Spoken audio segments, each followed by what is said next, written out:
is Miss C. I am Mrs. Domansky's mother, and she asked me to read you this wonderful story about Christmas, so here it goes.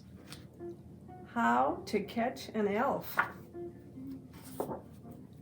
by Adam Wellis and Andy Elkinson.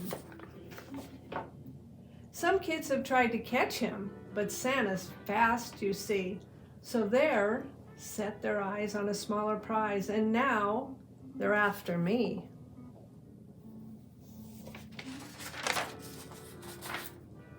I'm not my friend upon a shelf who comes each year and sits. No, I've got style and I've got grace. I'm the elf that never quits.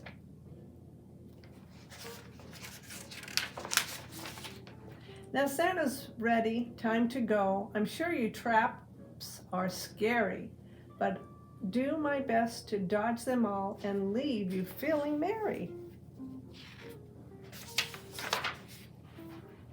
And I go to Emmy's house to make sure all is clear. A tinsel net, oh, that's just fun. I won't get caught in there. Jaden's trap cannot be missed. I think he's double-sided. He's got his spot on my naughty list. You bet that's been decided.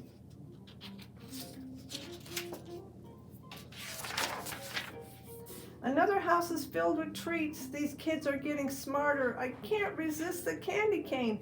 My job is getting harder.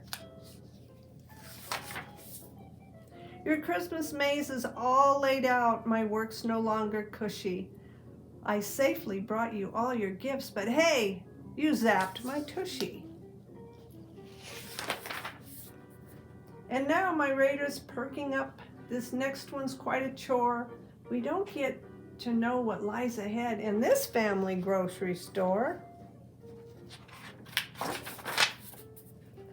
We're running inside and get caught up in an awesome of food. We've seen all kinds of traps before, but not to magnitude.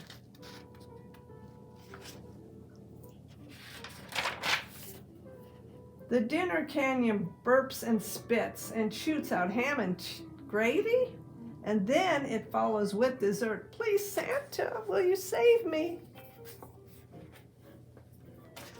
Oh my, what a mess.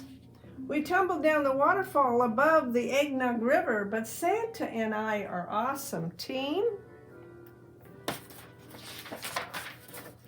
Together we deliver. Well, thank you for letting me read this book.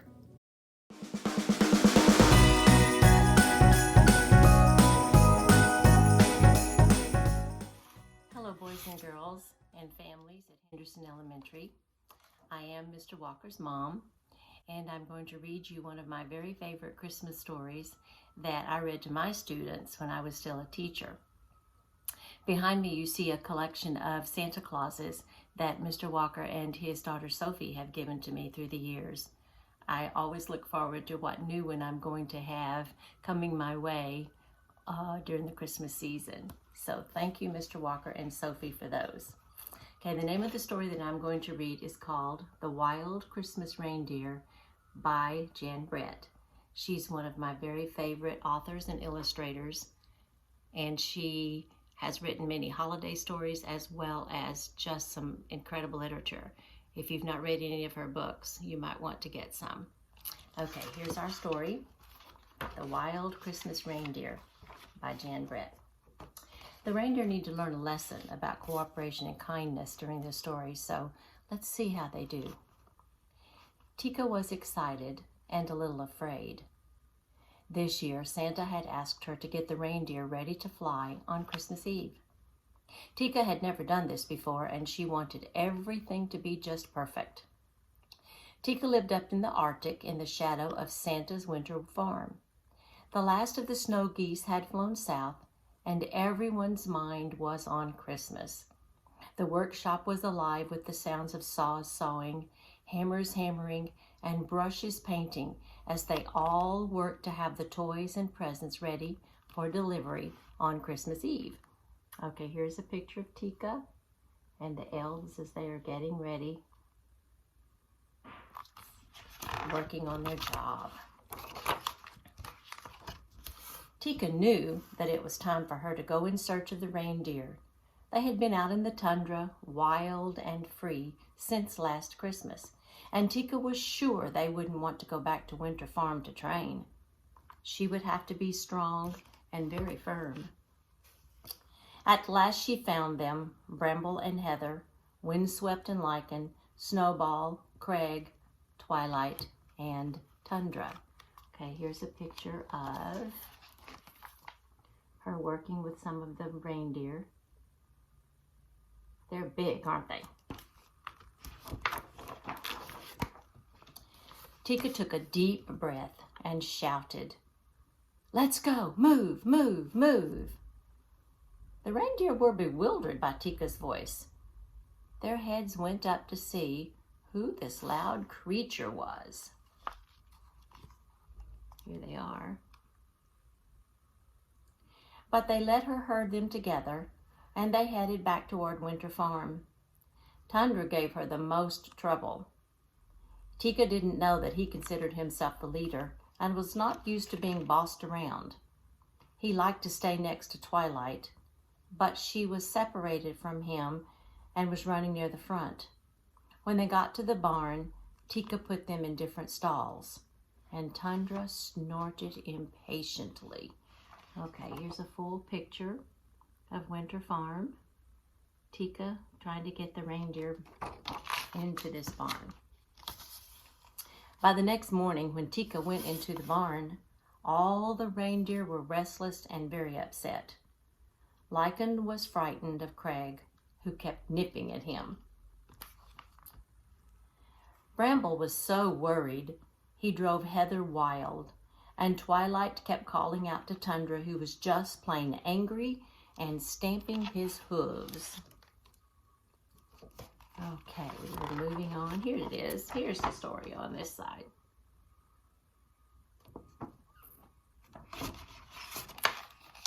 She groomed each reindeer.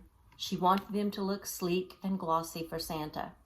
One by one, she brushed and combed their coats and pushed and pulled at their tangled manes.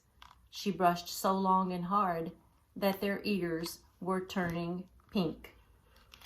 And here's a picture of the elves and some more of the work they're doing.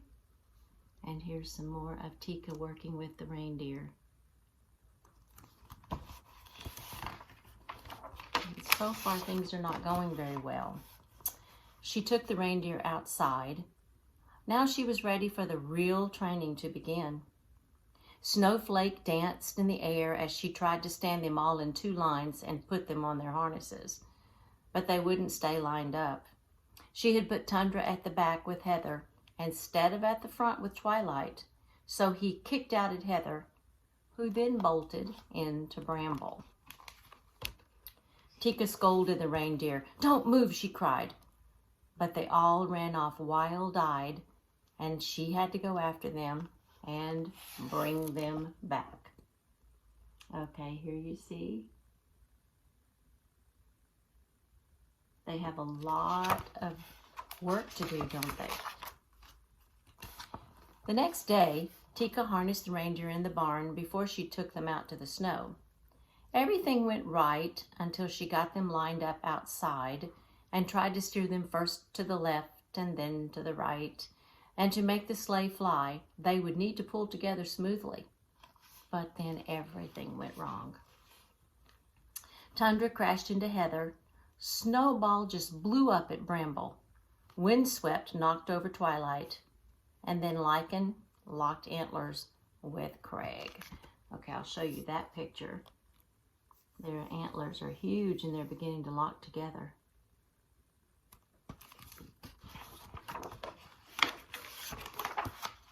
"Stop!" Tika cried as she watched the reindeer paw the air. "Unhook!" she shouted as they tried to free their long antlers.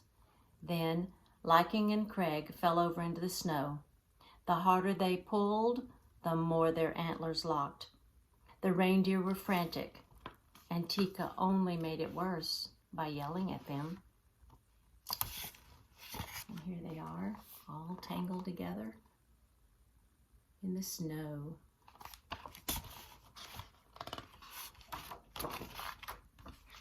And here I'll show you this page before I read. They are really in a fix, aren't they? The elves are working on their greeneries over here.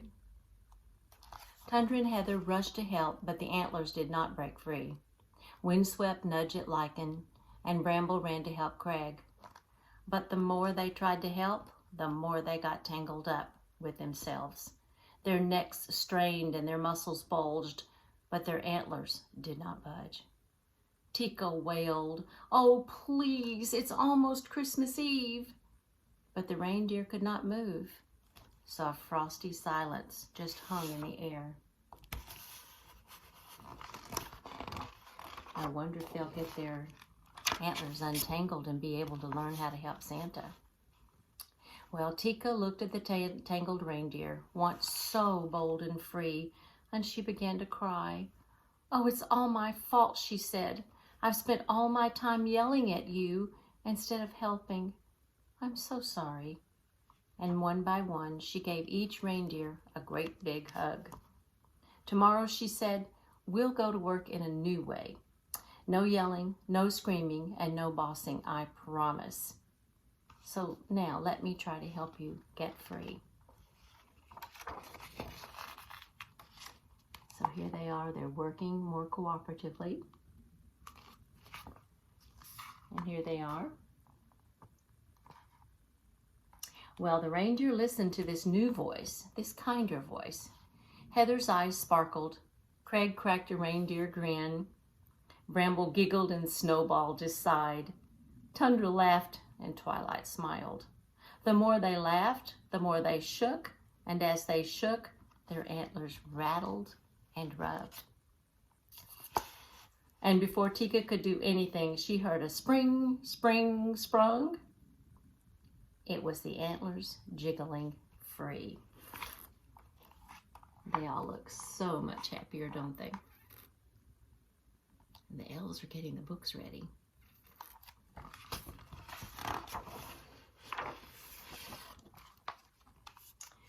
Quietly, Tika led the reindeer back to the barn. She sleeked their coats. She gently brushed their ears and combed out their manes. Tundra even nuzzled her cheek.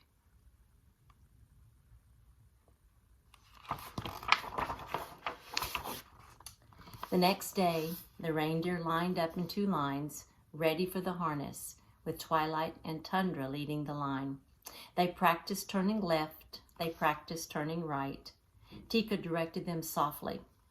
Tundra pulled for Twilight. Bramble was gentle to Lichen. Windswept helped Heather, and Snowball nestled against Craig.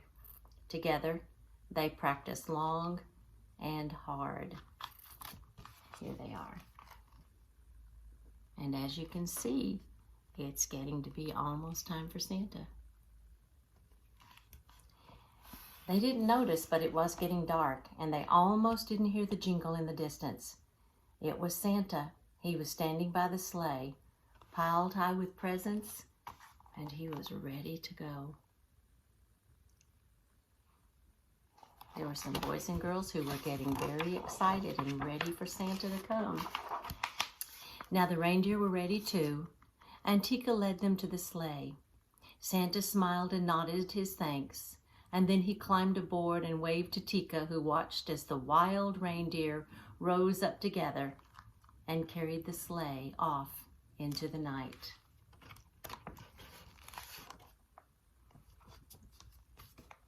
And here we have the beautiful picture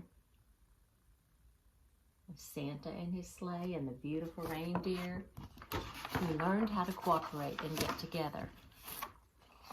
And now Tika is going to get ready for Santa to come to her house. I hope you enjoyed my story, and I hope you all have a wonderful Merry Christmas and a Happy Holidays and a Happy New Year. Goodbye, and I hope to see you again soon.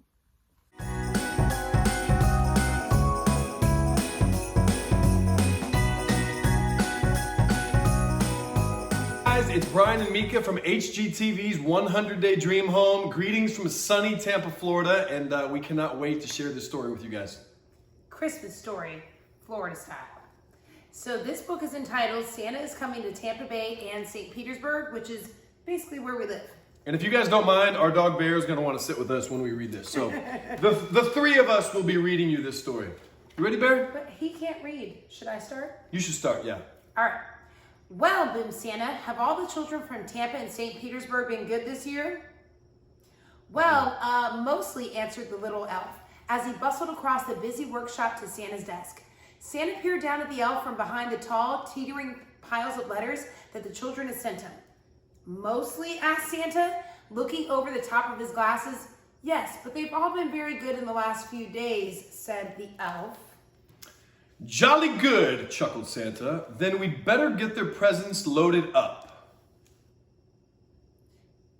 You got less than I did. Go ahead. Even though the sack of presents was really, really big and the elves were really, really small, they seemed to have no trouble loading it onto Santa's sleigh. Though how they managed to fit such a big sack into one little sleigh, even though they didn't know, but somehow they did. Splendid, boomed Santa. We're ready to go. Not quite, Santa, said the little old elf. One of our reindeer is missing. Bear, you think you could be a reindeer? Let's see if I can top that. Missing? Which reindeer is missing? Asked Santa. The youngest one, Santa said. The elf. It's his first flight tonight, and I've called him, but just then a young reindeer strolled up, munching on a large carrot. Where have you been? Asked Santa. But the youngest reindeer was crunching so loudly there was no wonder he hadn't heard the little one elf calling. Oh well, never mind, said Santa, giving the reindeer a little wink. He took out his Santa nav and tapped in the coordinates for Tampa Bay, Florida. This will guide us to Tampa Bay in no time. Crunch. Now, if you notice, Mika only said one crunch. It was supposed to be crunch, crunch, crunch. With the flick of the reins and a jerk of the harness, off they went, racing through the sky. Ho, ho, ho, laughed Santa. We'll soon have these presents delivered to the Sunshine City. I'm going to do another one. No, my turn. He's trying to cheat. Oh, you want to read this one? She's the naughty one. She's definitely the naughty one. Here we go. Santa's sleigh flew through the starry night, heading south across the Arctic Ocean. On they flew in the wintry air over Canada. In the wink of an eye, the sleigh was flying above Wisconsin and then over Alabama. The youngest reindeer was very excited. He had never been away from the North Pole ever. I want you guys to notice that I had to read this. That's tricky. Wave of. Hold on. Did they fly over Colorado where you guys are at? Ooh. Not yet. Put your coat on. They were just nearing the Gulf of Mexico when suddenly they ran into a thick fog. Mist swirled around the sleigh. They couldn't see a thing. The youngest reindeer was getting a little bit worried, but Santa didn't seem concerned. In 2 miles, said the Santa nav in a bossy lady's voice. Keep left at the next star. But ma'am, Santa blustered, I can't see any stars in all this fog. Soon they were hopelessly lost. Uh-oh. Oh boy, I always get the ones with the really hard words. Here we go. Then, through the foggy blanket, the youngest reindeer heard a faint ringing sound. Ding dong. He looked over at the old reindeer with the red nose, but he had his head down. Red nose. I wonder who that could be. Ding dong, ding dong, ding dong, ding dong. I said all of them. Ding dong. There was that sound again, like church bells ringing. The youngest reindeer turned around to look at Santa, but Santa wasn't listening. He seemed to be arguing with a little box with buttons on it. With a flick of the harness and a jerk of the reins, the youngest reindeer gave a sharp tug and headed off toward the sound of the bells, pulling Santa and his sleigh behind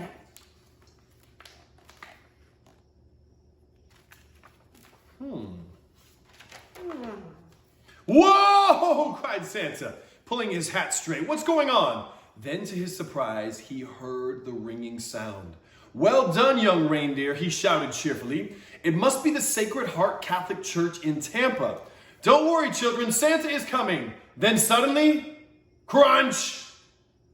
The sleigh hit something as it plummeted through the fog.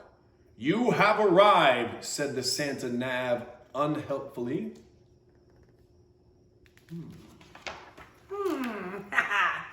Finally, when the fog had lifted, Santa discovered exactly where they were, stuck right at the very top of the Christmas tree at Curtis Hickson Park in Tampa. The reindeer pulled with all their might until at last, with a screeching noise, the sleigh scraped clear of the tree and Santa steered them safely over the Hillsborough River, above the University of Tampa, across Tampa Bay, along Gandy Boulevard Bridge, and down into Sawgrass Lake Park. Children, I'll have you know that Brent knows all of these places. They don't know who Brent is. I think you mean Mr. Walker. Correct. Don't call him Brent. He'll get really mad. Call him Brent. Call him Brent. Mr. Walker. We'll tell you where all those lovely places are. Luckily, there was no real damage done, but the packages had all been jumbled up. Santa quickly sorted the presents into order again. "All right," said Santa. "Thanks to this young reindeer, I know where we are now. Don't worry, children. Santa is coming." That was a short one, so I'm going to do this one too. Santa drove his sleigh expertly from the rooftop. Can I start over? Santa drove his sleigh expertly from rooftop to rooftop all over Tampa and St. Pete, popping in and out of chimneys as fast as he could go, which was pretty fast for a chubby fellow.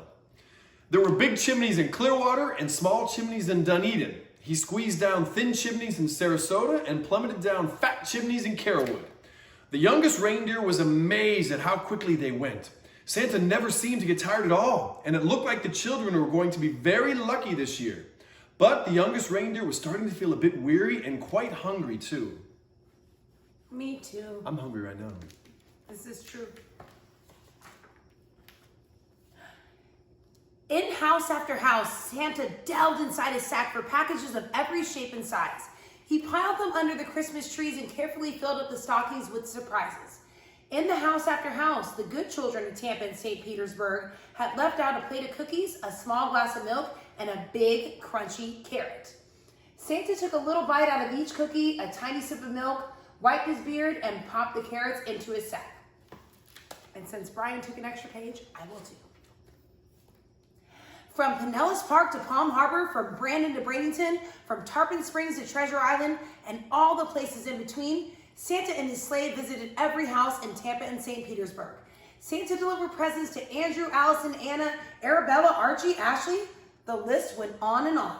Zach, Zara, Zeb, Zoe, Zibble? Zibble? That must be a spelling mistake, surely. I'm glad she took those hard names. Are there any Zibbles in your class? Tongue twister.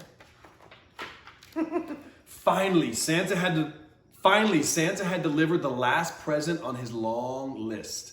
"Great moons and stars," sighed Santa. "It's past midnight and my sack seems as heavy as ever. I hope I haven't forgotten anybody." Santa opened his sack to check, but it was full of juicy, crunchy carrots. Santa divided the carrots among all of the reindeer. "Well done," he said, patting the youngest reindeer gently on the nose. But the youngest reindeer didn't hear him. He was too busy munching. Then it was time to set off for home. Santa reset his Santa nav for the North Pole, and soon they were speeding above St. Pete Beach, over Tropicana Field, across MacDill Air Force Base, and over Busch Gardens through the crisp, starry night. Make sure you ask Mr. Walker about Busch Gardens. It's awesome! Ooh, I get the last page. Ho, ho, ho, laughed Santa. Merry Christmas, Tampa Bay and St. Petersburg. And to all of you, we hope that you have a happy, happy holiday.